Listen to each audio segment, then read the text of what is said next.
رضوان اللہ علیہ اجمعین کس عمر میں اسلام قبول کیا تھا؟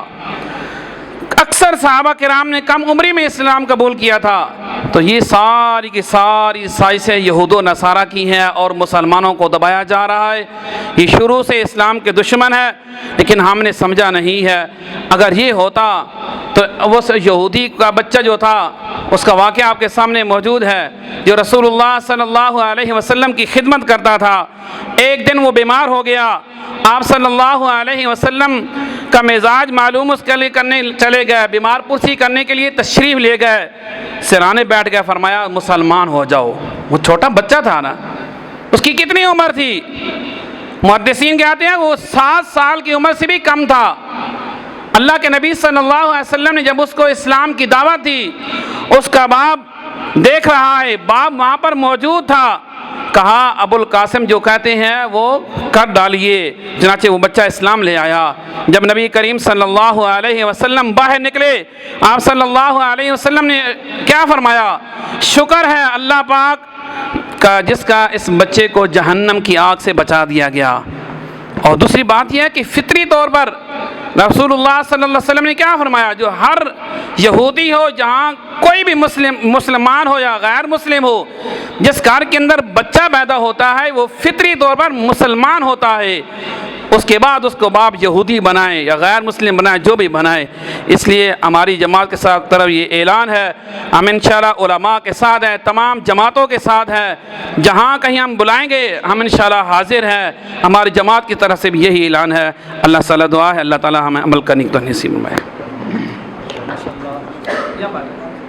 ایک بار پھر درخواست ہے کہ وقت بہت کم ہے، بتائیے کہ 3 مہمان ہیں، ذرا مختصر ہو۔ آنے والے مہمان وقت کو سامنے رکھتے ہوئے گفتگو فرمائیں۔ اس کے بعد میں دعوت دیتا ہوں ظہور احمد خان صاحب، میڈیا NPC، تشریف لائیں۔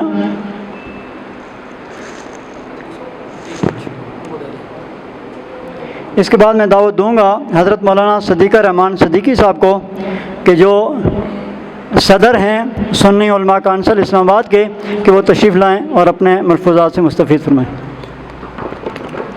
نحمده ونصلي على رسوله الكريم، اما بعد فاعوذ بالله من الشيطان الرجيم، بسم الله الرحمن الرحيم، وما ارسلناك الا رحمة للعالمين، صدق اللہ العظیم۔ میں سب سے پہلے حضرت اقدس مولانا پیر نور اللہ رشیدی صاحب اور ان کے ساتھ نناری میڈیا سیل کے تمام ساتھیوں کا شکریہ ادا کرتا ہوں کہ جنہوں نے بروقت یہ پریس کانفرنس اور یہاں تمام مکاتب فکر کے علماء کرام اور تمام سیاسی مذہبی جماعتوں کے رہنماؤں کو اکٹھا کیا۔ جو میرا اور آپ یہ بل صرف مولویوں کا کام نہیں، بلکہ ہم سب مسلمان کلمہ گو کی یہ دل کی ایک آواز ہے، اور ہمارا یہ عقیدہ اور نظریہ ہے کہ ہر وہ کام کہ جو اسلام کے خلاف ہوگا، چاہے وہ کوئی بھی کرے، ہم اس کے سامنے انشاءاللہ سیسا پلئی دیوار بن کے کھڑے ہوں گے۔ ہم سب سے پہلے اس بل کی بھرپور طریقے سے مذمت کرتے ہیں، یہ اسلام کے بھی خلاف ہے۔ علماء کرام نے تفصیلاً آپ حضرات کے سامنے کلام اللہ اور حدیث رسول صلی اللہ علیہ وسلم کو بیان کر دیا، اور آئین پاکستان کے بھی یہ خلاف ہے۔ افسوس کا مقام ہے ارباب اقتدار، آپ کو تو یہ بل نظر آ گئی، کیوں افسوس آپ کو یہ نظر نہ آیا اس ملک کے اندر صحابہ کرام کی توہین ہوتی ہے، رسول اللہ کی ناموس پہ حملہ ہوتا ہے، اہل بیت عظام کی توہین ہوتی ہے، یہاں ان کے خلاف آپ نے بل کیوں نہ لایا؟ اس ملک کے اندر یہاں تو مسجدیں اور مدرسے گرائے جاتے ہیں، یہاں تو مندر تعمیر ہوتے ہیں، وہاں تو آپ پیسے دیتے ہیں۔ یاد رکھیں ہم ایسا نہیں ہونے دیں گے، اس لیے کہ اس ملک کی آزادی کے اندر اللہ کی قسم ہمارے بڑوں کا خون شامل ہے، جنہوں نے خون اس لیے لگایا تھا اس ملک کو لا الہ الا اللہ پہ حاصل کر کے یہاں الا اللہ والا نظام ہوگا، یہاں یہودیوں کا نظام نظام نہیں چلے گا، یہاں انگریز کا نظام نہیں چلے گا۔ یہاں آپ تو غیر مسلموں کی بات کرتے ہو، دیکھو تاریخ اٹھاؤ، 17 سالہ یہودی اور عیسائی آپ کو جو ہے کہ بچے کا باپ مل جائے گا، ان کے لیے کوئی قانون نہیں لایا، آپ نے غیر مسلموں کے لیے لایا۔ آپ نے کیوں یہ قانون نہیں لایا کہ کوئی معاذ اللہ مسلمان مرتد ہو جائے، اس کے لیے کیا قانون ہے؟ یہ سراسر ظلم ہو رہا ہے، زیادتی ہو رہی ہے۔ ہم اللہ کی قسم نہ اس کو مانا تھا نہ مانیں گے، اور یاد رکھیں ہمارے خون کا جسم کے اندر ایک قطرہ بھی ہوگا برسر میدان اس کا جو ہے کہ ہم مقابلہ کریں گے، اور جب بھی ہمارے بڑے بلائیں گے انشاءاللہ سروں پہ کفن باندھ کر کے اس بل کی مخالفت کریں گے، اور انشاءاللہ العزیز ایک دن وہ ضرور آ کے رہے گا۔ یہ تمام کے تمام جتنی بھی دینی بلیں انہوں نے پاس کیے ہیں، پہلے مساجد مدارس کے خلاف کی، صافی بھائیوں کے خلاف، یاد رکھیں جہاد 3 قسم کا ہے، جہاد بالسیف اور جہاد بالقلم۔ آپ صحابی بھائی جو ہیں جو حق کی آواز اٹھاتے ہیں، اللہ کی قسم یہ بڑی جہاد ہے۔ ہم جو ہے کہ آپ کو سلام پیش کرتے ہیں، اور ہمیشہ یاد رکھیں جب تک زندگی ہے ہر باطل کے خلاف کلمہ حق لکھتے رہنا، یہ بہت بڑا ثواب ہے۔ اللہ سے دعا ہے اللہ کریم ہماری اس چھوٹی سی محنت کو اپنے دربار میں قبول فرمائے، اور حکمرانوں سے ہماری یہ اپیل ہے فی الفور اس بل کو واپس لیا جائے، اگر نہ لیا گیا ہم سروں پہ کفن باندھ کر کے انشاءاللہ العزیز اس کی مخالفت کریں گے، اور تمہیں گھٹنے ٹیکنے پڑیں گے، اور اس بل کو تم لینے پہ مجبور ہوں گے۔ وما علینا الا البلاغ۔ بسم اللہ الرحمن الرحیم۔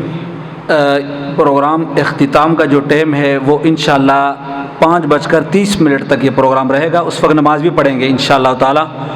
اور صحافی بھائیوں کی طرف سے بھی یہ درخواست ہے کہ جب یہ پروگرام ختم ہو تو تمام مہمان جو مختلف جماعتوں کے ہیں، تنظیموں کے ہیں، مذہبی جماعتیں، سیاسی جماعتیں، اس طرح صحافتی جماعتیں، تاجر برادری، ان کا یہ گروپ تصویر بھی بنائیں گے، تو آپ حضرات نہ جائیں انشاءاللہ تعالی۔ 5:30 پہ نماز ادا کی جائے گی۔ اب میں جس کو آپ کے سامنے بلا رہا ہوں وہ میں سمجھتا ہوں کہ اس بل کو بہت زیادہ نمونے کے طور پر پیش کرے گا۔ جس شخصیت کو بھی میں بلا رہا ہوں، محمد دانیال۔ محمد دانیال عیسائی مذہب کے بہت بڑے پادری تھے، اپنے خوشی سے یہ مسلمان ہوئے، اب یہ اسلام کی دعوت دے رہے ہیں، تو مختصر وقت کے لیے محمد دانیال سابق عیسائی پادری یہ تشریف لائیں گے، اور ان کا بیٹی بھی ساتھ آئی ہوئی ہے، اور انہیں کئی لوگوں کو مسلمان کیا ہے۔ اس کے بعد ہمارے جو مہمانان ہیں، علامہ ظہیر صاحب ہے، علامہ عبدالرشید صاحب ہے، اور ملک ظہیر اوان صاحب، 3 مہمان ہیں۔ کوشش یہ کریں گے کہ 5:30 تک یہ پروگرام ختم ہو جائے گا۔ تشریف لائیں۔ السلام علیکم ورحمۃ اللہ۔ میں پہلے تو رشیدی صاحب کا بہت شکر گزار ہوں، یہ اپنے اس طرح کے پروگراموں میں مجھے شامل کرتے رہتے ہیں۔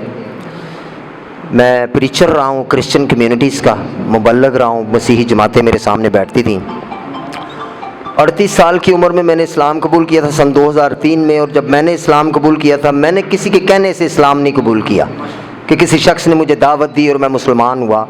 میں خود مذہبی رہنما تھا 3 آسمانی کتابوں کا، میں نے قرآن پاک دینی تعلیمات کو سٹڈی کیا، پڑھا، پھر میں اس سے متاثر ہوا، اور میں ایک رینٹ کار کی کمپنی میں مینیجر آپریشن، مینیجر مارکیٹنگ تھا، میں جاب کرتا تھا، مجھے پیسوں کی کمی تھی، اچھی تنخواہ لیتا تھا نہ، اور میں نے متاثر ہو کر جب اسلام قبول کیا، اور پھر میرے خاندان میں سے کچھ لوگوں نے میں ان کا پسندیدہ شخص تھا، انہوں نے مجھ سے سوال کیا، جی چاچو یا تاؤ آپ نے کیوں؟ تو میں نے وضاحت بیان کی، تو انہوں نے کہا ہم نے بھی اسلام قبول کرنا ہے۔ میرے خاندان سے بھی کچھ لوگ مسلمان ہوئے، میں نے ان کو سپورٹ بھی کیا۔ ابھی اس وقت میں ایک ویلفیئر ٹرسٹ چلا رہا ہوں، وہ رجسٹرڈ ہے اسلام آباد سے، لیکن اس کا نام میں نے مسیحا رکھا ہے، مسیحا ویلفیئر ٹرسٹ۔ اس میں غیر مسلم جو لوگ ہیں میں ان کے ساتھ بڑا تعاون کرتا ہوں، لیکن جبری مسلمان نہیں کرتا ہوں۔ لیکن میں نے کچھ کیسز دیکھے ہیں، میں نے شادی نہیں کی تھی، شادی میں نے ابھی کی ہے کچھ عرصہ پہلے، میں نے ایک بیوہ خاتون سے نکاح کیا ہے، انہوں نے بھی اپنے 7 بچوں کے ساتھ اسلام قبول کیا ہے، ان کے شوہر فوت ہو گئے تھے۔ میرا ایک سلائی سینٹر ہے، عالیہ بروشر لاؤ، دو بروشر لانا۔ یہ میری سب سے چھوٹی بیٹی ہے، اس نے بھی اسلام قبول کیا ہے کچھ عرصہ پہلے، یہ میرا بروشر ہے، اس میں میرا ایک سلائی سینٹر ہے، ایک ایجوکیشن کی برانچ ہے، جو لوگ یہ اسلام قبول کرتے ہیں ان کے لیے میں نے ایک پروجیکٹ ضرور شروع کیا ہے، لیکن میں نے یہ پروجیکٹ شروع کیا ہے، میرا آپ سب سے میری گزارش ہے کہ آپ تھوڑا سا صبر کریں، ہو سکتا ہے کہ یہ جو بل آ رہا ہے یہ آپ کے فائدے کا ہو۔ کیوں میں پچھلے کچھ سالوں سے بہت پریشان ہوں، میں بہت تکلیف میں ہوں، میں بڑی فکر کرتا ہوں لوگوں کو اسلام میں آ جائیں۔ رشیدی صاحب ماشاءاللہ بہت اچھا کام کر رہے ہیں، ان لوگوں کو مسلمان بھی کرتے ہیں، ان کو سپورٹ، لیکن میرا ایک سوال ہے، ایک 16 سال کی لڑکی، ایک 16-17 سال کا لڑکا ایک دوسرے کو کرسچن لوگ پسند کرتے ہیں، گھر سے بھاگ گئے، پادری تو شادی نہیں کریں گے، وہ ہمارے پاس آئیں گے، ہم ان کو کلمہ بھی پڑھا دیں گے، مسلمان کر کے ان کی شادی کر دیں گے 18 سال سے پہلے ہی، جبکہ 18 سال کی عمر کے بعد شناختی کارڈ کے بعد شادی ہونی چاہیے۔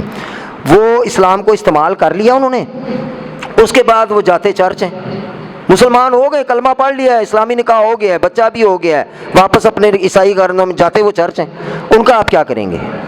اس کے لیے حکومت آپ کو شاید سپورٹ کرنا چاہ رہی ہے۔ وہ جب اسلام قبول کر لیں گے پھر پولیس کیس کریں گے مسلمانوں سے، رشیدی صاحب کو کہیں جی ہم نے گھر کا کرایہ دینا ہے، فلاں پیسے چلیے، یہ کہیں گے نہیں ہم اس طرح تو نہیں کرتے ہیں، وہ ان سے نالاں ہو جائیں گے، وہ تھانے میں جا کے رپورٹ درج کروا دیں گے، کچھ لوگ مل جائیں گے سازشی کرسچن، وہ کہیں گے انہوں نے ہمیں زبردستی مسلمان کیا ہے، رشیدی صاحب پہ تو پرچہ ہو جائے گا، ہوگا کہ نہیں ہوگا؟ اس لیے ہو سکتا ہے حکومت ہماری مدد کرنا